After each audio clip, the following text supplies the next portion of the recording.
Astaghfirullah. Alhamdulillah wassalatu wassalamu ala Rasulillah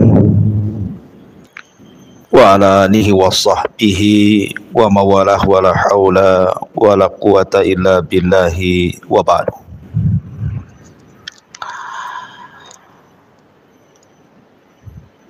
Ma'asyiral muslimat yang dimuliakan Allah Subhanahu wa taala. Alhamdulillah, di pagi menjelang siang ini kita bisa bermajelis ilmu walaupun dalam kondisi berpuasa. Semoga menjadikan tambahan pahala bagi puasa kita. Salawat dan salam kita hadiahkan kepada Rasul kita, Nabi besar Muhammad sallallahu alaihi wasallam. Pembahasan di pagi hari ini masih membahas kitab Kabairudz Dzunub, dosa-dosa besar, dan kita masuk pada dosa besar ke-50, menyakiti dan mencaci maki kaum muslimin. Ma'asyiral muslimat yang dimuliakan Allah Subhanahu wa taala, dalam kehidupan manusia sehari-hari, maka kita lihat bahwa manusia itu di antara mereka ada yang bisa menjaga lisan, ada yang tidak bisa menjaga lisan. Ada yang bisa menjaga perbuatan, ada yang tidak bisa menjaga perbuatan. Ada orang yang sabar ketika disakiti orang, ada orang yang tidak sabar. Bahkan ada yang pendendam, bahkan boleh jadi ada yang sampai kemudian melakukan hal-hal yang akhirnya menyakiti orang. Begitulah kehidupan manusia, tidak lepas dari perkara-perkara tadi. Artinya bahwa tidak ada manusia yang hidup di bumi ini kecuali pasti akan dibicarakan manusia. Jangan lagi kita, Allah Subhanahu wa taala sendiri dibicarakan orang-orang Yahudi, bahkan dimakinya. Sebagaimana Allah Subhanahu wa taala berfirman tentang bagaimana kurang ajarnya orang-orang Yahudi terhadap zat Allah Subhanahu wa taala. Mereka menuduh Allah Subhanahu wa taala fakir dan mereka yang kaya. Innallaha fakirun wa nahnu aghnia. Bahkan juga mereka mengatakan bahwa yadullahi maghlulah, tangan Allah itu terbelenggu. Padahal tangan Allah itu bal yadahu mabsutatan, bukan terbelenggu. Artinya bahwa kalau Allah Subhanahu wa taala sendiri tidak lepas dari ucapan-ucapan kotor manusia, padahal manusia adalah makhluknya, tentu sesama manusia tidak akan lepas lagi. Para nabi saja tidak lepas dari ucapan manusia. Bahkan nabi yang paling banyak mendapatkan penghinaan dari kaumnya adalah Nabi Musa. Sehingga Nabi SAW mengatakan, laqad udhiya akhi Musa katsira fasabara. Sungguh saudaraku Musa banyak diuji oleh Allah, disakiti oleh kaumnya dengan kata-katanya, tapi dia Nabi yang sabar. Termasuk Nabi SAW. Bahkan wanita yang sudah jelas-jelas kesuciannya, tidak pernah keluar dari mihrabnya, kerjanya hanya ruku dan sujud kepada Allah Azza wa Jal, Maryam bintu Imran, tidak lepas daripada hinaan manusia dan tuduhan manusia, dan dituduh bahwa Maryam telah berzina sehingga melahirkan Isa bin Maryam. Termasuk juga Ummul Mukminin Aisyah radhiyallahu anha tidak lepas daripada cacian dan makian manusia, dituduh berzina dengan Safwan ibn Mu'attil. Tetapi kedua wanita itu, Maryam ataupun Aisyah Ummul Mukminin, adalah dua wanita suci yang disucikan Allah Subhanahu wa taala. Maka sering saya katakan sebagai perlipur lara, sebagai penghibur jiwa, kalau seandainya ada orang yang mencaci maki ibu, menghina, menggibah, memfitnah, menuduh, maka kesampingkan ucapan manusia. Artinya jangan pedulikan ucapan manusia, buang ucapan manusia ke belakang punggung. Apakah ucapan itu dalam bentuk cacian ataupun pujian, jangan pedulikan ucapan manusia. Yang kedua, berjalanlah dengan takdir Allah, berjalanlah dengan takdir Allah Subhanahu wa taala.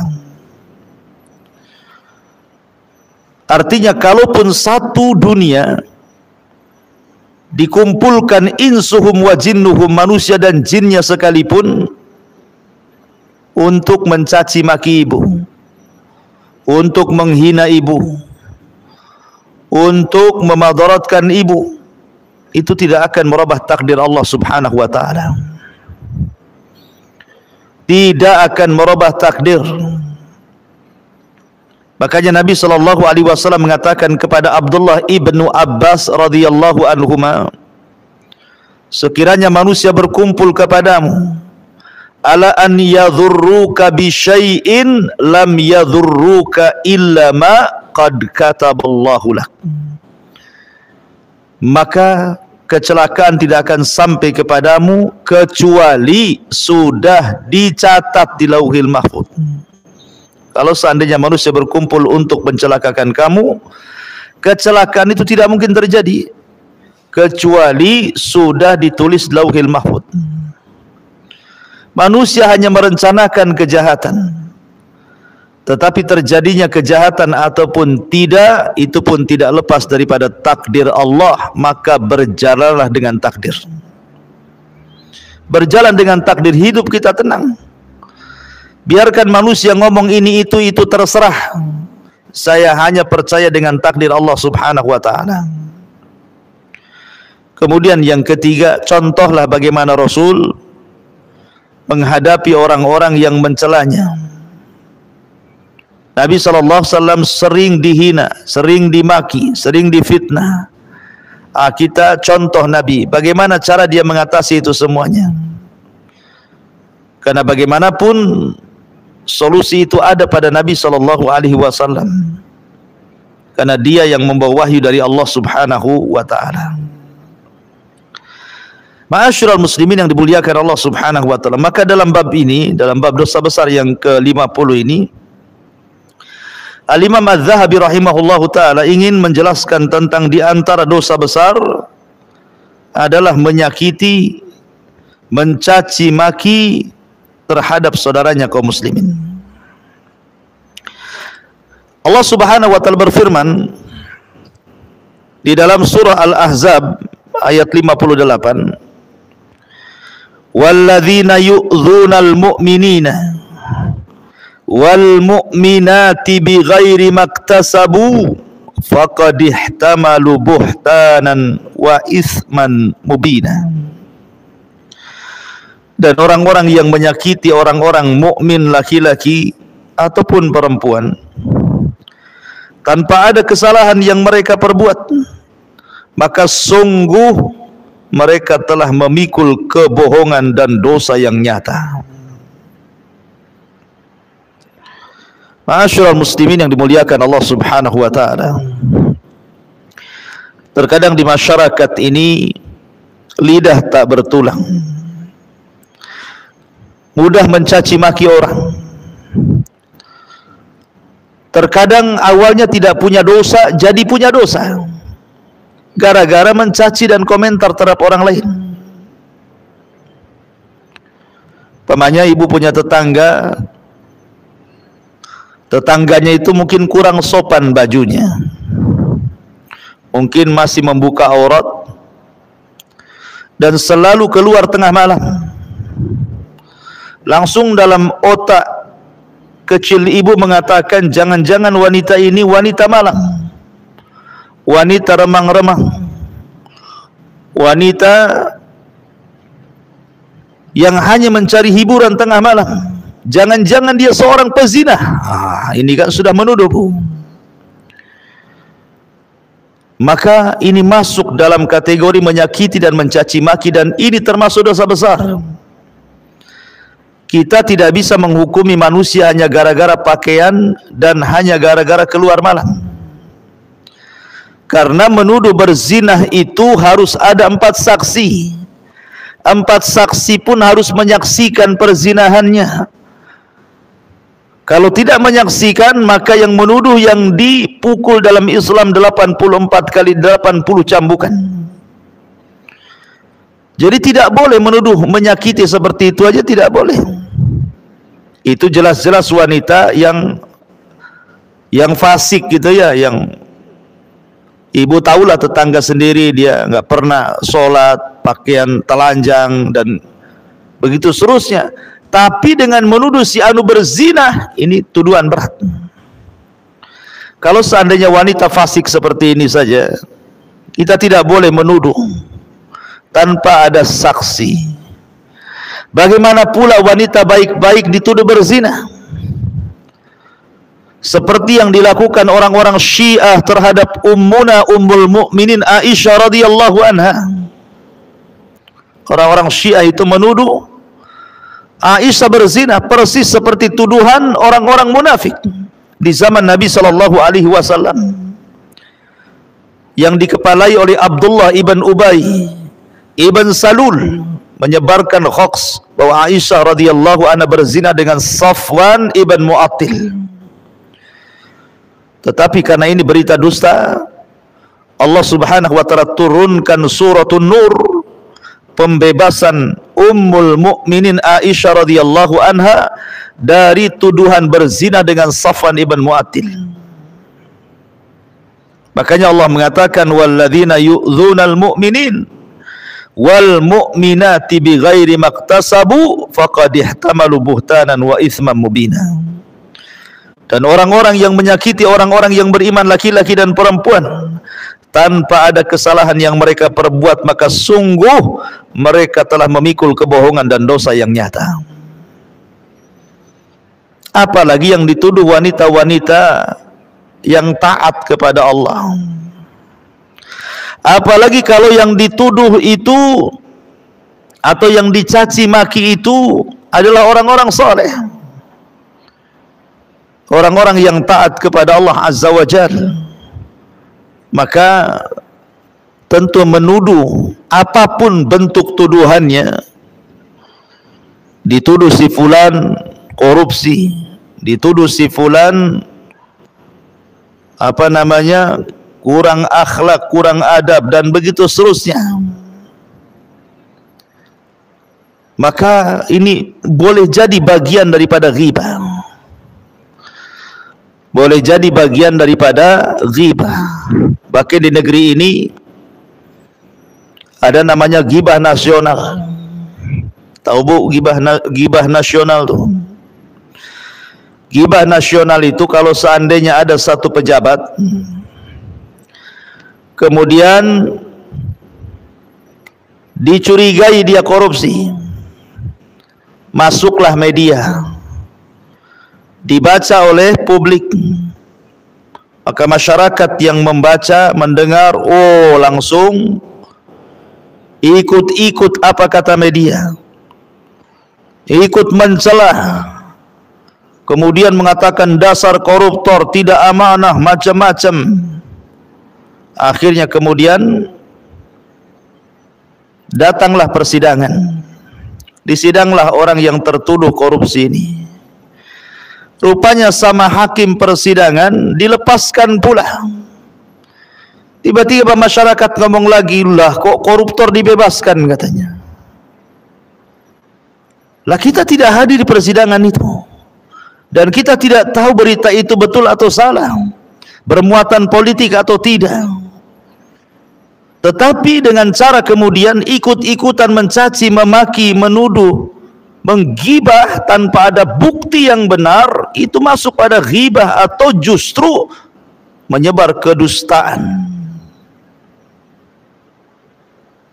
Apalagi kemudian kalau yang disebar ini orang-orang soleh gitu ya, tanpa ada bukti kemudian sudah dituduh, maka ini dosa besar, tidak boleh menuduh. Apalagi mencaci maki saudaranya yang sudah mengaji, sudah berjilbab, sudah pakai cadar gitu ya, masih juga kemudian diomeli, dicaci, dimaki, maka ini bagian daripada dosa besar, menyakiti dan mencaci maki saudaranya kaum muslimin. Kemudian juga mu'alif rahimahullahu ta'ala mencantumkan firman Allah subhanahu wa ta'ala dalam surat Al-Hujurat, wala tajassasu wala yaghtab ba'dukum ba'dah, dan janganlah kamu mencari-cari kesalahan orang lain, dan janganlah ada di antara kamu yang menggunjing sebagian yang lainnya. Ada satu akhlak yang paling buruk di tengah-tengah masyarakat kaum muslimin, khususnya ibu-ibu. Terkadang apabila bercerita dengan kawannya, awalnya baik-baik saja ceritanya, tanya kabar, tanya anak, tanya keluarga gitu. Karena keasikan ngobrol, mulailah membicarakan kawannya, membicarakan tetangganya, membicarakan orang yang satu jamaah dengan pengajiannya. Kemudian dikorek-korek pula. Itu namanya tajassus.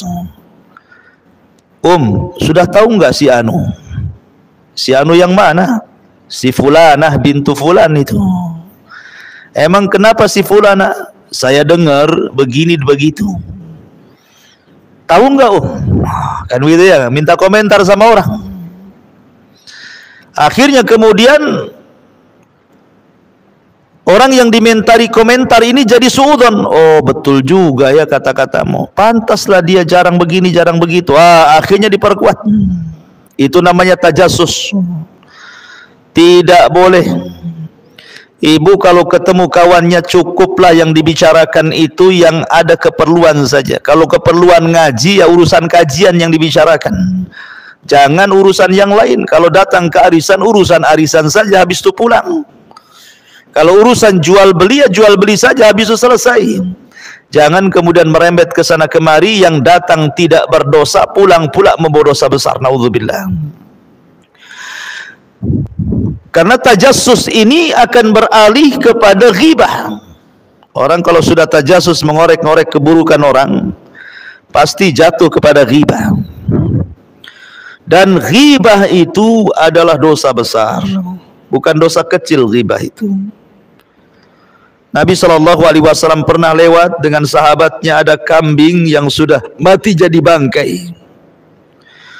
Kemudian Nabi SAW mengatakan, maukah kalian memakai bangkai kambing ini? Maka sahabat mengatakan, ya Rasulullah, kalaupun hidup kami tak mau, karena kambing ini cacat.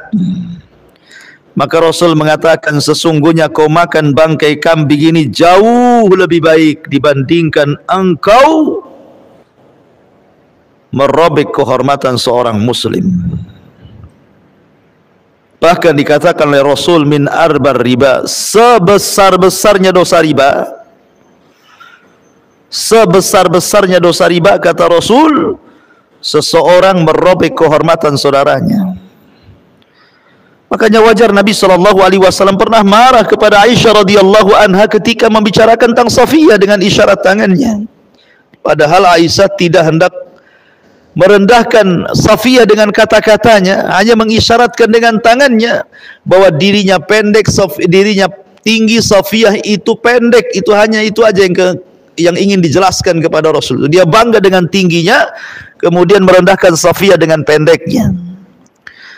Maka Nabi SAW marah di hadapan Aisyah radhiyallahu anha dan mengatakan, "Ya Aisyah, laqad qulti kalimatan law muzizat bihal bahru lamazazathu." Wahai Aisyah, engkau sudah mengucapkan satu kalimat yang kalau kalimat ini dicemarkan di seluruh air lautan cukup mengotori air lautan satu dunia ini. Maka jangan suka menggibah. Kemudian juga Nabi SAW mengatakan, wailun likulli humazatil lumazah.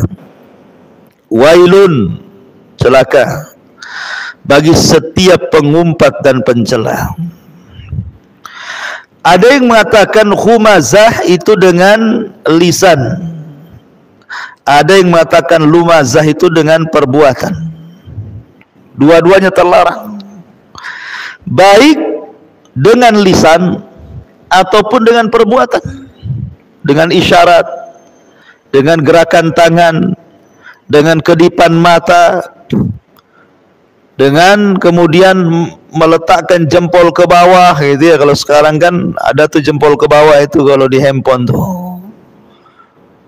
Itu kan namanya menghina dengan cara perbuatan, itu disebut lumazah. Kalau humazah dengan lisan atau sebaliknya. Dengan kemudian mencela fisik orang, karena ada tuh di masyarakat itu orang itu mudah mencela fisik orang. Jangan. Si fulan kulitnya hitam, ibu bilang itu kayak pantat panci katanya. Si fulan kemudian terlampau pendek, nanti ibu katakan apa tuh? Ya. Si fulan mungkin kurang mancung, terlampau pesek. Nanti ibu katakan macam-macam. Pokoknya ada saja komentar-komentar itu. Tidak boleh mencela fisik orang. Tidak boleh mencela rambutnya, mencela matanya, mencela hidungnya, mencela wajahnya, mencela pakaiannya, atau mencela badannya, kaki, tangannya. Tidak boleh. Kenapa? Karena mencela fisik orang itu sama dengan mencela yang menciptakannya. Kalau kita katakan kemudian kepada orang kurus, dasar siwak umpamanya, maka kita sedang mencela Allah Azza wa Jalla. Datang orang gemuk kita katakan drum, maka sama juga kita sedang mencela yang menciptakan orang itu. Ada orang kemudian pincang, kemudian kita katakan kok jalannya kayak joget, itu sama juga mencela. Siapapun yang mencela fisik orang itu sama dengan mencela yang menciptakannya. Ingat, dari seluruh makhluk itu yang paling indah itu manusia, ciptaannya dibandingkan makhluk Allah yang lainnya. Lihat binatang, ada model cacing, model belut, ada model lele gitu kan. Tidak ada manusia seperti itu. Ada yang kakinya 4, ada yang kakinya 4 tapi tidak bisa kemudian berdiri, ada yang berjalan dengan perutnya, macam-macam binatang itu, tapi tidak seindah manusia. Karena Allah mengatakan laqad khalaqnal insana fi ahsani taqwim tsumma radadnahu asfala safilin. Sungguh kami telah ciptakan manusia sebaik-baik bentuk. Maka jangan mencela fisik, karena sama dengan mencela yang menciptakan fisik. Kan itu dosa besar, tidak boleh. Ya. Kemudian juga Nabi SAW bersabda di sini, inna syarran nasi manzilatan indallah man wada'ahun nasu ittiqa'a fuhsyih. Sesungguhnya sejelek-jelek kedudukan manusia di sisi Allah adalah orang yang ditinggalkan manusia karena takut akan kejahatannya. Subhanallah. Ada di antara orang itu, Bu, yang tidak dikehendaki kehadirannya kan, Bu. Ada di antara orang-orang itu yang tidak dikehendaki kehadirannya. Kalau dia tidak hadir, manusia akan mengatakan alhamdulillah dia tidak datang. Kalau dia datang, innalillah wa inna ilaihi rajiun, ngapainlah dia datang? Orang itu datang ya tidak menggenapkan, pergi ya tidak mengganjilkan. Ngapain pula dia mondar-mandir di sini? Jadi ada orang-orang yang tidak diharapkan perkumpulannya, benci orang kalau dia hadir, dan suka kalau dia tidak ada. Lah itu seburuk-buruk manusia, Bu. Kalau ibu kemudian dibenci kehadirannya, ibu kemudian dipuji ketidakhadirannya, orang mengucapkan alhamdulillah, berarti memang ibu ini seburuk-buruk orang. Karena Rasul yang mengatakan sesungguhnya sejelek-jelek kedudukan manusia di sisi Allah adalah orang yang ditinggalkan manusia karena takut akan kejahatannya. Dan itu bukti ukubah yang disegerakan di dunia. Karena kalau orang suka berbuat jahat, maka dijauhi manusia. Kata Nabi SAW, ada dua dosa yang akan disegerakan azabnya di dunia sebelum akhirat. Salah satunya al-baghyu, kezaliman, kejahatan, suka menyakiti orang dengan lisannya, dengan perbuatannya, dengan isyaratnya. Akhirnya Allah bayar cash, manusia benci sama dia, sehingga manusia mendoakan keburukan kepadanya. Mudah-mudahan cepat mati orang kayak gitu. Kalau dia tak mati-mati, memanglah orang jahat itu usianya panjang, Ustaz. Kalau orang baik itu cepat mati katanya. Didoakan 100 orang tak mati-mati pula itu, Ustaz. Nah, jadi Allah berikan cash berupa apa? Hati manusia tidak condong dengan dia, enggak suka dengan dia. Rasul mengatakan innallaha yubghidul fahishal badhi. Sesungguhnya Allah murka kepada orang yang jahat dan mulutnya lancang. Di masyarakat ini ada orang kalau sedang emosi, itu kata-kata yang keluar itu satu bonbin, Bu, keluar. Mulai dari kaki 4 sampai kaki 2. Kalau kaki 3 minuman, Bu. Jadi ada orang yang kalau lagi emosi itu pula yang keluar, dimaki-maki orang itu. Andai kata pun seandainya binatang yang paling indahlah menurut ibu apa gitu kan. Mungkin ibu suka piara kucing, ada kucing Angora, Persia gitu yang cantik-cantik. Kemudian lagi marah, oh dasar Persia kamu, dasar Angora umpamanya kan. Kita tidak mengatakan babi anjing yang sudah jelas-jelas najis. Itu saja tidak bisa manusia itu dikatakan kucing Angora. Karena manusia jauh lebih baik dibandingkan kucing. Ngapain pula kemudian manusia disamakan dengan kucing, dengan ayam, dengan buaya, dengan macam-macam gitu ya. Nggak bisa manusia disamakan dengan binatang itu. Binatang tidak berakal, manusia berakal. Maka ada orang-orang itu yang fahishal badhi gitu ya, orangnya jahat, mulutnya lancang, nggak pernah direm. Kalau ngomong itu asal ngomong saja. Ya. Semua keluar, makhluk-makhluk halus saja dikeluarkan. Oh dasar setan, kuntilanak, genderuwo, semua keluar. Ya. Maka yang seperti itu termasuk badhi. Kemudian Nabi SAW mengatakan, ibadallah, innallaha wadu'al haraj illa man iktarasa irdi akhihi fadhaka alladhi haraja au halak. Wahai hamba Allah, sesungguhnya Allah memperingatkan dosa kecuali orang-orang yang telah melanggar kehormatan saudaranya. Maka yang demikian itulah orang-orang yang telah berbuat dosa atau telah celaka. A'udzubillah. Dan Nabi mengatakan kullul muslim ala muslim haram, irduhu wa maluhu wa damuhu, at-taqwa huna bihasbi imri'in minasyarri an yahkira akhahul muslim. Kata Nabi SAW, setiap muslim terhadap muslim yang lainnya itu harus dilindungi kehormatannya, hartanya dan darahnya. Takwa itu di sini cukuplah bagi seorang muslim itu dikatakan telah berbuat jahat apabila dia merendahkan saudaranya sesama muslim. Lihat bagaimana Islam memerintahkan kita untuk menjaga kehormatan orang. Sebab cukuplah orang itu dikatakan orang jahat ketika dia merendahkan saudaranya. Jangan merendahkan saudaranya. Karena ada di masyarakat kita ini yang mudah merendahkan karena dia merasa lebih kaya, tetangganya lebih miskin, maka direndahkan dengan cara terkadang dengan lisannya atau dengan perbuatannya atau dengan barang-barangnya atau dengan pakaian dan tasnya. Ada orang yang merendahkan, kan orang merendahkan itu macam-macam. Ada dengan isyarat tangannya, ada dengan isyarat lisan dan juga matanya. Tidak bisa. Ya, Allah itu sudah takdirkan kekayaan masing-masing. Tidak perlu membanggakan. Kalau Allah mau, Allah buat Anda miskin sesaat. Kalau Allah mau juga Anda bisa Allah buat kaya sesaat. Biyadihil muluk, di tangan Allah lah kerajaan. Yu'tillahu man yasha. Allah memberikan kepada yang dikehendakinya. Dan Allah menghancurkan juga kepada orang yang dikehendakinya. Tidak perlu kemudian merendahkan orang. Ya. Al-muslimu akhul muslim la yadhlimuhu wa la yakhdhuluhu wa la yahkiruhu bihasbi imri'in min asy-syar'i an yahkira akhul muslim. Seorang muslim itu bersaudara tidak boleh berlaku zalim, tidak boleh menelantarkan, tidak boleh merendahkan. Cukuplah seorang muslim itu dikatakan berbuat jahat apabila dia merendahkan saudaranya.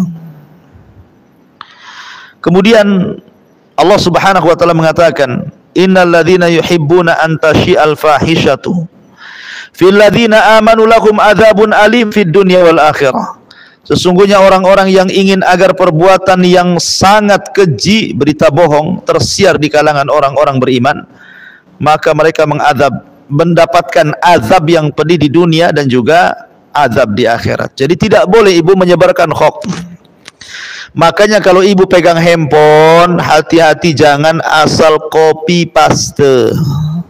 Cross check dulu beritanya, layak nggak di share atau tidak, layak nggak di share ke grup atau tidak. Ya, apalagi sudah jelas-jelas isinya itu berita bohong, berita cacian makian kepada kaum muslimin, sesama kaum muslimin. Tidak perlu disebarkan beritanya. Ya, karena ibu-ibu ini itu biasanya sudah dengar nggak ya? Enggak. Mau dengar, tapi tolong ya jangan ceritakan sama orang ya. Kan gitu ya ibu ya. Itu senjata ibu-ibu kan begitu. Jangan ceritakan kepada orang. Nanti yang ibu ceritakan ngomong lagi ke yang lain, kamu jangan ceritakan sama orang. Aku baru dapat berita nih, bagus beritanya katanya. Yang ini juga sama, jangan ceritakan sama orang. Satu kampung akhirnya bilang jangan ceritakan sama orang padahal sudah tahu semua. Lah ini namanya menyebar namanya ya, tidak boleh menyebar. Biasakan amanah mendengar dan amanah lisan. Cukuplah ibu sendiri yang mendengar, kalau perlu bu hapus memorinya, lupalah, dibuat amnesia gitu ya supaya berita-berita itu tidak sampai disebarkan kepada orang. Karena ini termasuk dosa besar, ya. Ma'asyiral muslimin yang dimuliakan Allah Azza wa Jalla. Karena saking mudahnya lisan ini menyebarkan berita, terkadang tidak sadar kalau dia sedang melakukan dosa besar. Harusnya tugas seorang muslim itu menutup aib seorang muslim. Kalau ada orang ini memang punya aib, jangan dibongkar. Karena ibu juga punya aib. Makanya sering saya katakan orang itu menjadi mulia di hadapan manusia, bukan di hadapan Allah ya. Orang itu menjadi mulia di hadapan manusia karena Allah tutup aibnya. Kalau seandainya Allah bongkar aibnya itu, tidak ada manusia yang memuliakan manusia. Yang ada manusia menaruh pasir di kepala manusia. Tapi karena Allah tutup aib kita, makanya manusia masih hormat sama kita. Kalau Allah buka aib kita, Allahu a'lam, boleh jadi manusia mencaci maki kita. Oleh karena itulah maka biasakan menutup aurat orang lain supaya Allah tutup aurat kita.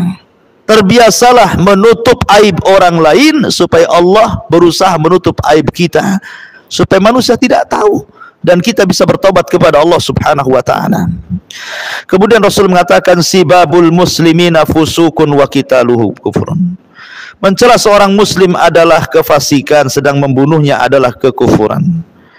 Bahkan mencela seorang muslim itu hakikatnya dia sedang membunuh pelan-pelan. Betapa banyak orang yang kemudian tadinya sehat gitu ya, tiba-tiba kemudian darah tingginya naik, gulanya naik, kolesterolnya naik, gara-gara dicela orang. Jadi orang yang mencela itu sesungguhnya sedang membunuh saudaranya pelan-pelan itu. Karena tidak semua orang yang dicela, dicaci, dimaki, digibah, difitnah itu kuat gitu. Banyak yang tidak kuat, banyak yang tumbang. Ya. maka hakikatnya mencela itu membunuh pelan-pelan. La yadkhulul jannah man la ya'man jaruhu bawa'iqah. Tidak akan masuk surga bagi orang yang tetangganya merasa tidak aman dengan kejahatannya. Bahkan Rasul mengatakan wallahi la yu'min 3 kali, demi Allah tidak beriman, tidak beriman, tidak beriman. Ketika sahabat berkata, siapa Rasul yang tidak beriman kau sebut 3 kali itu? Rasul mengatakan alladzi la ya'man jaruhu bawa'iqah. Tetangganya tidak merasa aman karena gangguan tetangganya. Intinya bahwa mu'allif rahimahullahu ta'ala kemudian melanjutkan dalil-dalilnya tentang tidak boleh seseorang itu mudah mencaci memaki sampai kepada orang yang sudah mati, Bu, tidak boleh dicaci.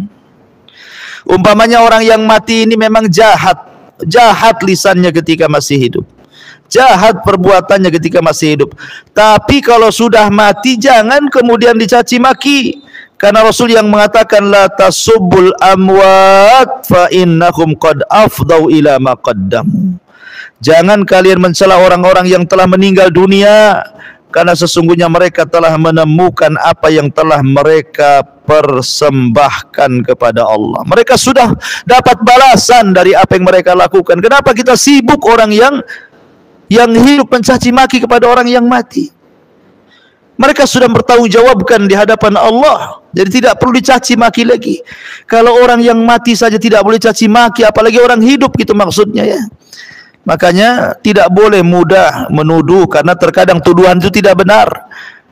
Sebagaimana Rasul kalau orang mengatakan kepada saudaranya hei kafir, boleh jadi kekafiran itu akan kembali kepada yang mengucapkannya. Karena hakikatnya orang yang menuduh itu, Bu, dia tidak punya apa yang ibu punya. Jadi kalau ada orang mencela ibu, hasad dengan ibu, hakikatnya dia tidak punya yang ibu punya, makanya dia iri hati, kemudian hasad dan mencela ibu. Karena tidak punya itulah dia mencela. Akhirnya artinya orang yang mencela itu orang fakir, sehingga dia mencela orang lain dengan hasadnya. Makanya sekali lagi Nabi SAW mengatakan la khaira fiha hiya min ahlin nar. Tidak ada kebaikan bagi wanita yang suka mencaci maki tetangganya, bahkan dia termasuk penduduk neraka. Wallahu alam. Ini diantara pembahasan al-kabair, dosa besar yang ke-50. Baik, sebelum saya tutup, silakan kalau ada yang mau bertanya.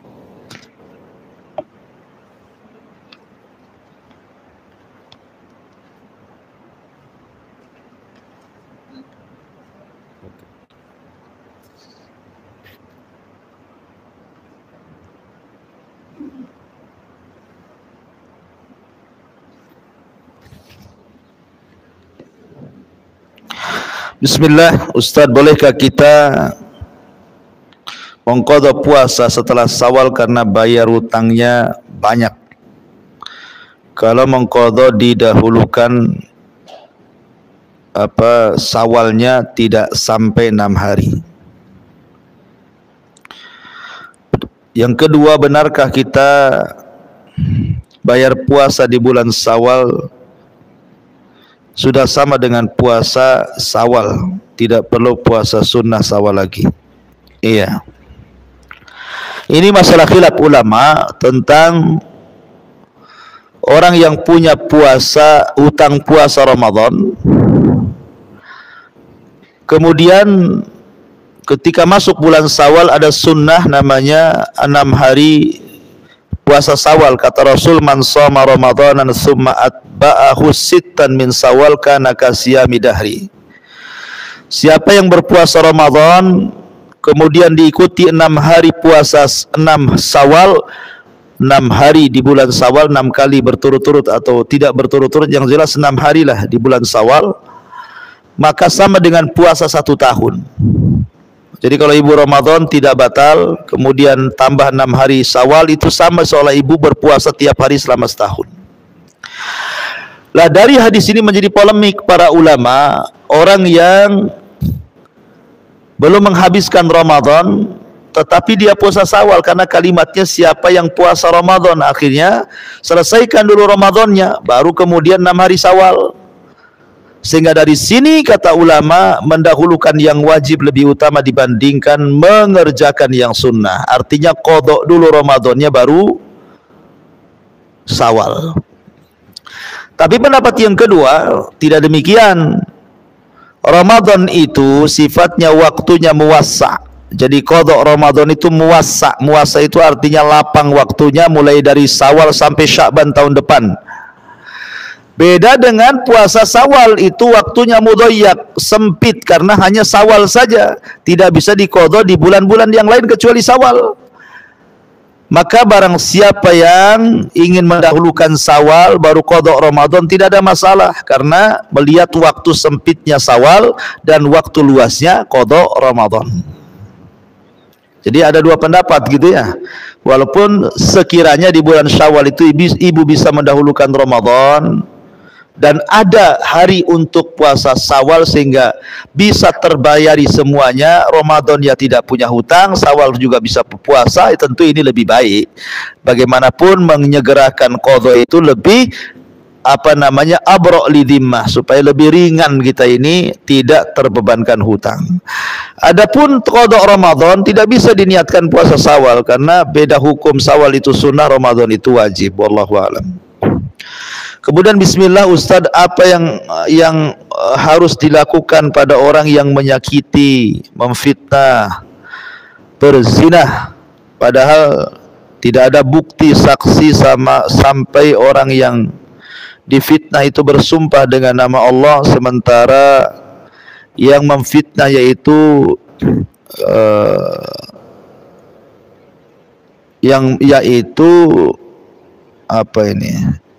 ahli ibadah dan masih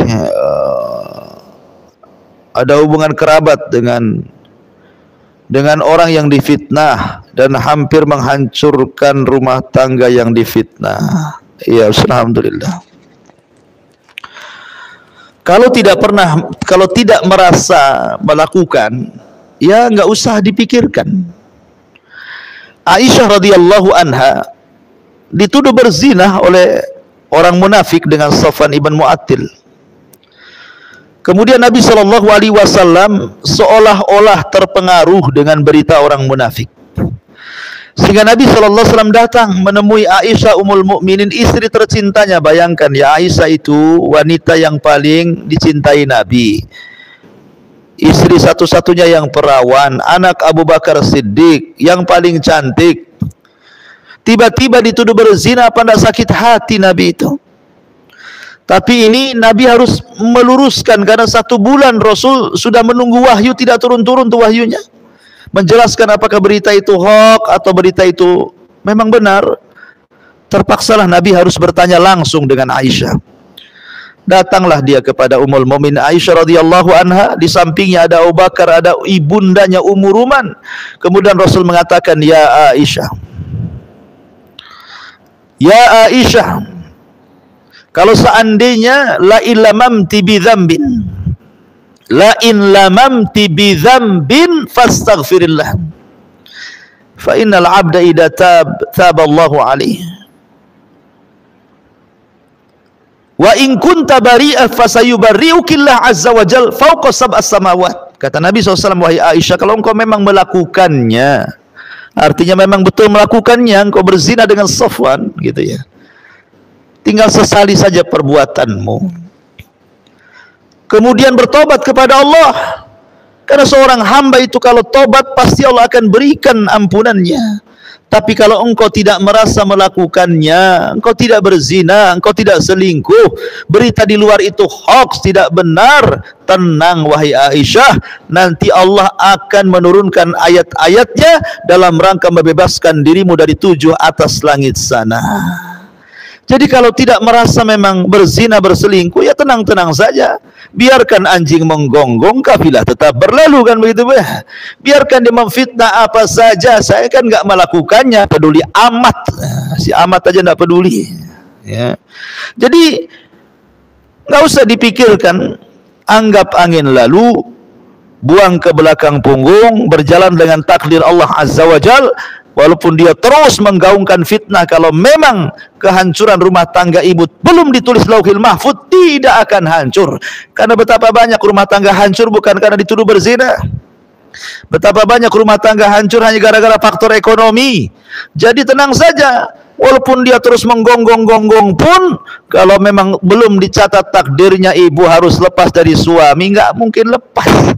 Itu semua takdir Allah. Wala inistama'u ala an yadhurruka bisyai'in lam yadhurruka illa bisyai'in qad katabahullahu. Kalau mereka pun bukan satu orang yang nuduh ibu umpamanya ya, yang nuduh zina itu mungkin satu kampung. Kalaupun satu Indonesia yang nuduh itu, kalau memang kecelakaan tidak akan sampai karena kecelakaan itu sudah ditulis Lauhil Mahfuz. Jadi tenang saja kalau tidak merasa melakukannya. Berdoa kepada Allah agar Allah Subhanahu wa taala menyadarkan dan memberikan hidayah kepada yang memfitnahnya walaupun dia ahli ibadah. Ya. Karena kalau orang yang dizalimi walaupun dia orang kafir, Allah akan menolongnya. Bukan karena kekafirannya, karena dia dari pihak yang dizalimi. Wallahu a'lam. Ya, bismillah Ustaz, bolehkah menceritakan ulang suatu kejadian pada seseorang yang bertanya kepada kita dengan tidak menyebut nama pelaku kejadian tersebut? Kalau sekiranya tidak mendesak, tidak menjadikan madarat dan itu sangat dihajatkan, nggak apa-apa. Seperti seorang hakim meminta agar ibu menceritakan, ibu jadi saksi di hakim. Kalau tidak diceritakan keburukannya, hakim tidak tahu sehingga tidak bisa memutuskan yang seadil-adilnya. Terpaksalah ibu feedback menceritakan kisah masa lalu kejelekan si anu yang sedang dihakimi. Gak ada masalah, ya kan? Kalau memang itu ada sebuah hajat. Kalau nggak ada hajat, ngapain? Ya, kecuali dijadikan ibrah dan pelajaran boleh kita menceritakan tanpa menyebut inisialnya, tanpa menyebut namanya. Oh, di desa, tanpa menyebut desanya, di sebuah desa ada seorang wanita begini, akhirnya karena dia berbuat jahat kuburannya nolak umpamanya, kayak sinetron gitu ya.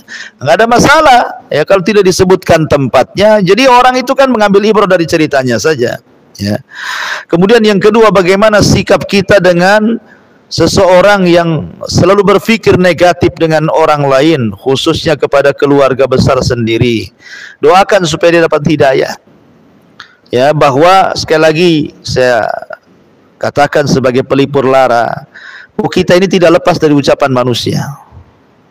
Sampai Nabi Adam saja kena omelan gitu ya. Para nabi kena omelan.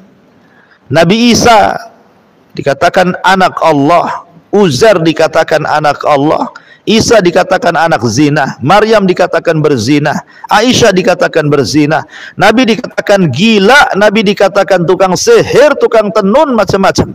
Ya kan? Jadi sekelas mereka saja orang-orang mulia tidak lepas dari cacian makian, apalagi sekelas ibu. Wajar kalau kena maki, apalagi suka maki, kena maki baliklah kan itu ya.